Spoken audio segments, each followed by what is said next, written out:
international law. Global warming.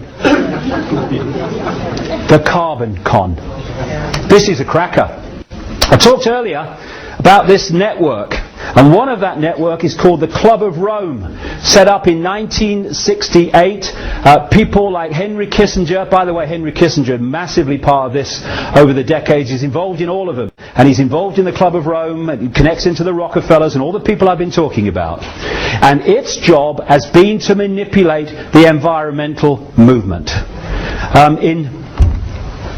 In 1991, its founder, the founder of the Club of Rome, Pecci, was quoted as saying in a Club of Rome document, as saying that when they were looking at how to, in effect, do this manipulation, he said, in searching for a new enemy to unite us, we came up with the idea that pollution, the threat of global warming, water shortages, famine and the like would fit the bill.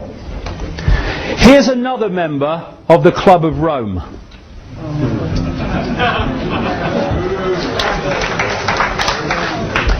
And that's why the official story of the reason for climate change, carbon emissions caused by humans, is as much a nonsense as the official story of 9/11.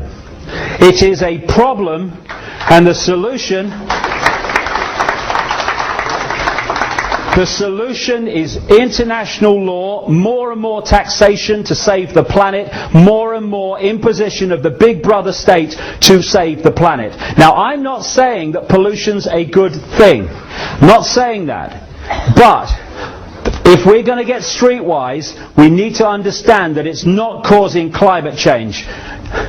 Well, I mean, having researched this for nearly 20 years, there's a little thing you start to learn about this guy, Al Gore. If he's involved, it's a scam. End of story, by the way. End of story, by the way. It's a scam. And of course, for his Inconvenient Truth documentary, let's just redesignate what documentary means on that criteria. He was given the Nobel Peace Prize and the Oscar. Why? Because this network controls that. They don't control every Oscar and all the rest of it, but if they need someone to get one, they can make sure they get one. Same with the Nobel Peace Prize. Kissinger won the Nobel Peace Prize.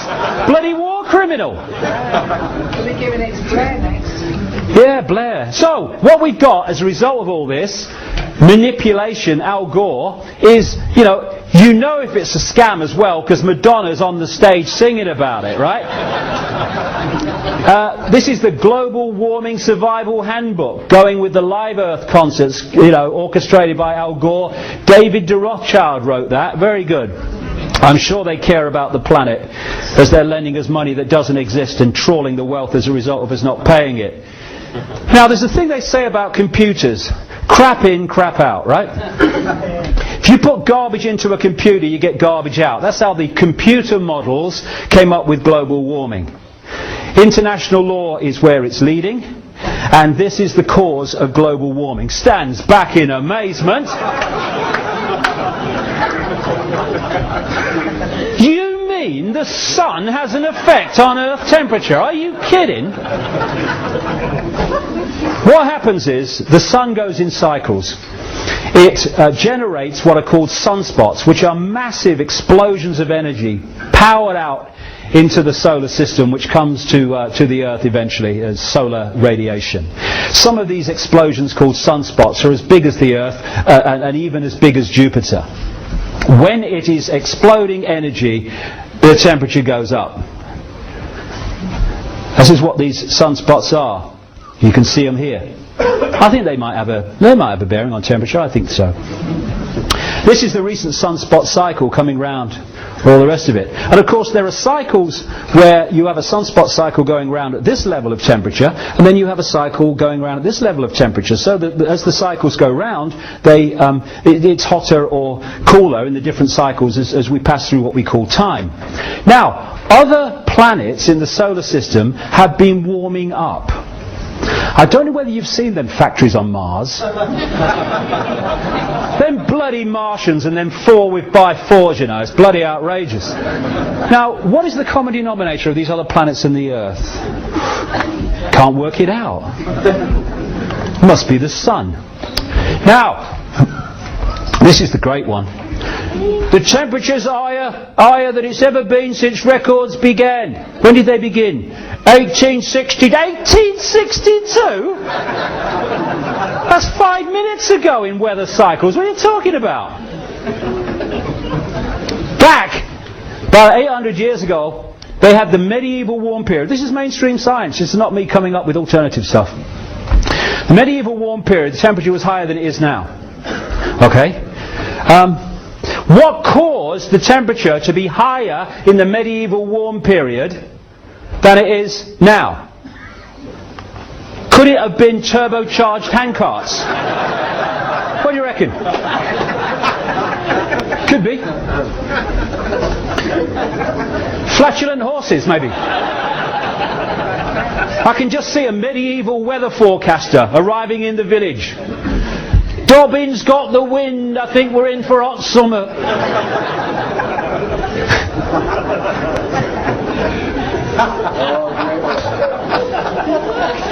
And I'm mad?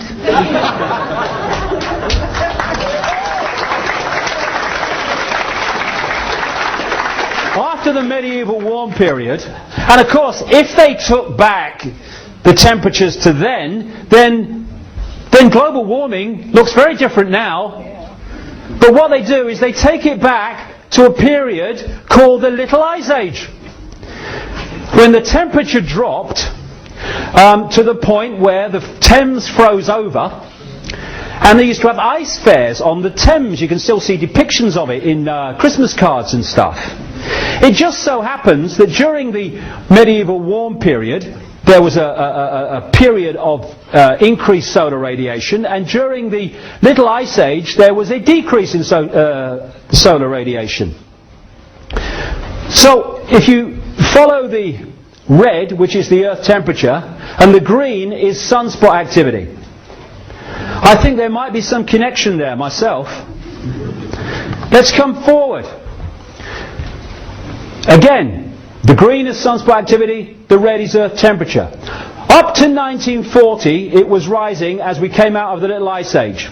After the war, this period included, when there was a massive increase in industrialization and therefore carbon emissions, temperatures fell from 1940 to 1975 to such an extent that the BBC were running documentaries about the dangers of the coming ice age. From 75 it started to climb as sunspot activity climbed.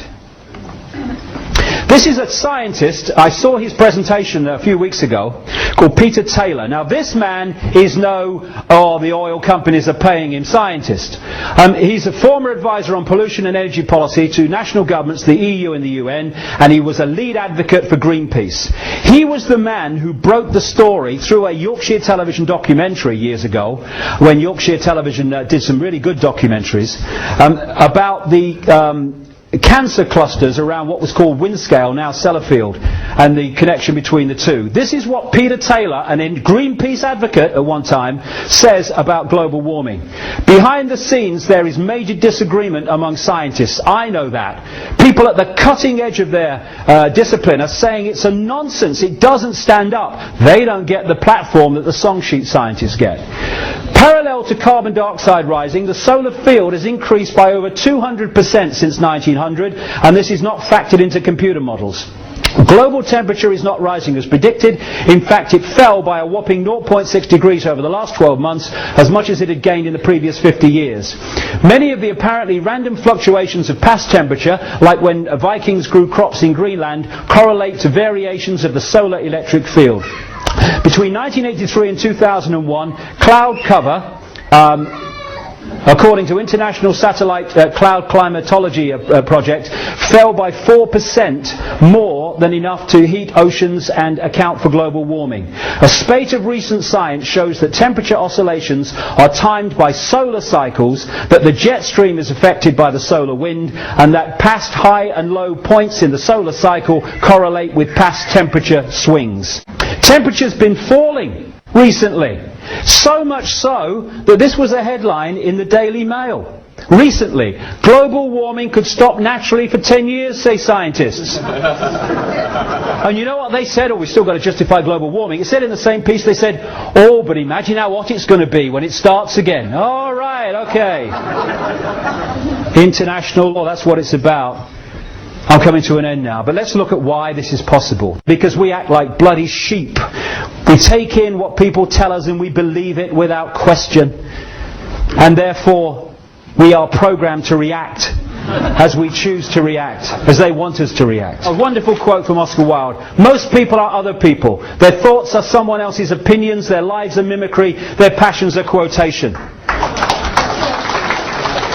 In short, we are a world of repeaters, where people just repeat what someone else has said as if it's the truth without even checking it out. And no one should accept what I say here today without checking it out themselves.